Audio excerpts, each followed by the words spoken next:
It's Mac the Guru. Today we debunking the myth that Jay-Z is only successful or only as big as he is because of Pac and Biggie's death.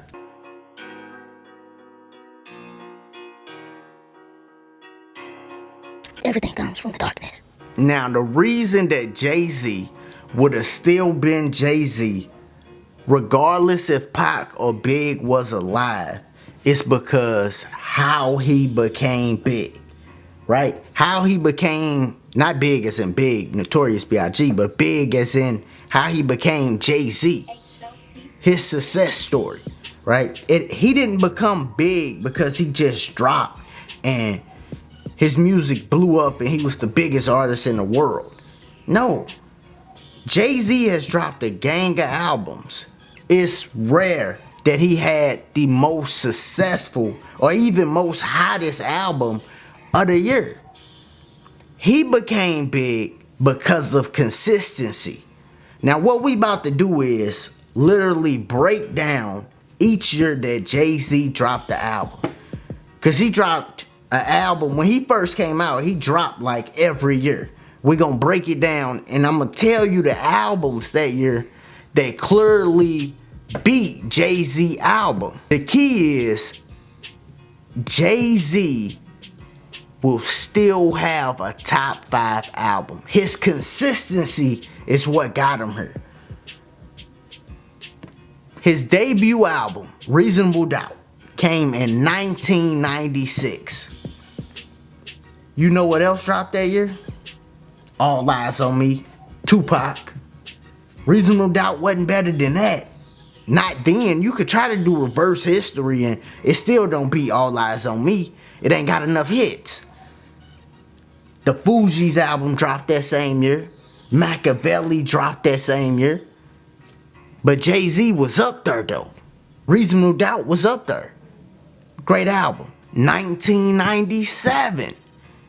In My Lifetime. Volume 1.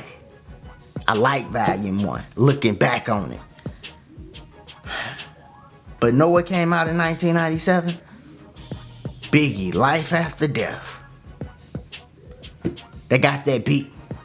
Off the top. I ain't gonna go no. Life After Death got it beat.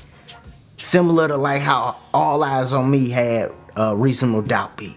Then we got in 1998 Volume 2 Hard Knock Life. One of Jay-Z's, probably Jay-Z's most successful selling album, right? Hard Knock Life. So you would think, oh, that must have been Jay-Z year. This is his first year he was the champion. Nope. DMX was in 1998. He dropped 2 albums that year. But Jay was number 2. Jay was number 2. You know what I'm saying? Like, still top 5. It's that consistency. Then, of course, in 1999, Volume 3 came. The Life and Times of Sean Carter. Another great album. Good album. Very good album. Eminem dropped that year. That was Eminem.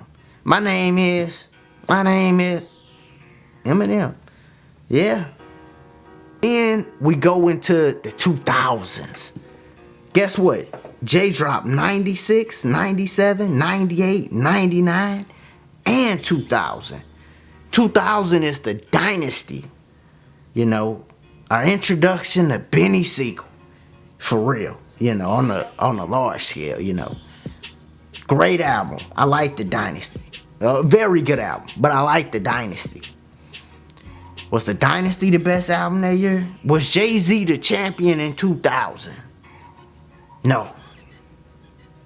A guy came from St. Louis in 2000 with a debut album that went diamond with no cosign. Nelly, Country Grammar.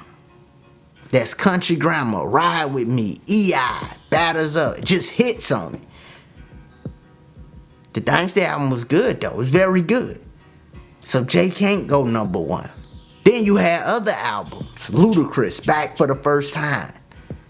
You know, Eminem, other album, Marshall Mathers. right? But Jay still around top 5. He's still around top 5. But that Nelly Country Grammar, no. So Jay couldn't get the champion that year. 2001 come. The Blueprint. Jay got a championship this year. You can debate Nas, because Nas Stillmatic came out this year too. It was the same year. So you got Nas Stillmatic, this 2001. Nas Stillmatic, Jay-Z Blueprint. Them the only 2 albums that can be debated. This the first year where I'm like, nah, I think Jay got that championship. Even though Nas won the battle, I think Blueprint was a great project, you know. In 2002, he dropped 2 albums. He dropped Blueprint 2 and The Best of Both Worlds with R. Kelly. That didn't go good, but he dropped that one too. As far as like the tour and everything, that didn't go good. But he dropped those 2 albums. Now, the Blueprint 2 is probably one of his worst albums. But it was still a good album, especially if you put it all together as one album. Good album. A lot of artists try to do the All Eyes on Me thing after Pac did it, but, you know, because Pac went diamond with All Eyes on Me with a double disc. A lot of artists tried. No. You know, he sold records, though. Jay wasn't just like, you know, he didn't drop and do 20,000, nothing like that. He still sold records, but, you know, it just wasn't as good, you know. And then in 2002, you had the Eminem Show, you had Nellyville, you had Nas, Godson, and the Clips dropped Lord Willin' that year too. Lord Willin' was a monster too, you know. But those 4 albums at least all go over the Blueprint 2 for sure. Like without even... Don't even try to debate it type shit. Like, no. Now 2003 comes. And this is when Jay-Z is retiring. Now he didn't drop 2003, 2, 1, 2000, 99, 98, 97, 96. He came 8 years. Back to back to back to back to back. 8 years. The consistency is why Jay-Z got to where he got. If Big and Pac would have been dropping these years, let's say every other year each one of them dropped, guess what? Jay would have only dropped 1 spot if their album was better. He would have dropped 1 spot. He still would have been Jay-Z. The Black Album came 2003. He didn't get the championship because Get Rich or Die Trying drop with 50 Cent. That's the champion of the year, right? So all these years, 8 years, 1 championship. That was Blueprint. Could be debated, but I'm going to give him that. 1 championship, Blueprint. But the consistency is what made Jay-Z so great. Kareem Abdul-Jabbar, rap. The consistency is what make him great. So he retired. Because we going through all his albums. He retired. He takes some time off. Kingdom Come drops. Kingdom Come was, I think what most people say, his worst album. And his lyrics were still dope. That intro was fire. Lost Ones was fire. The 30-something song was fire. His lyrics were still good. You know, he had that lyric, step inside the booth, Superman is alive. You know, he had some great lyrics on the album. But the production was really what threw it, you know. And I think because of that, most people will say that was Jay's worst album. So we don't got to talk about 2006. 2007, American Gangster, big bounce back, you know.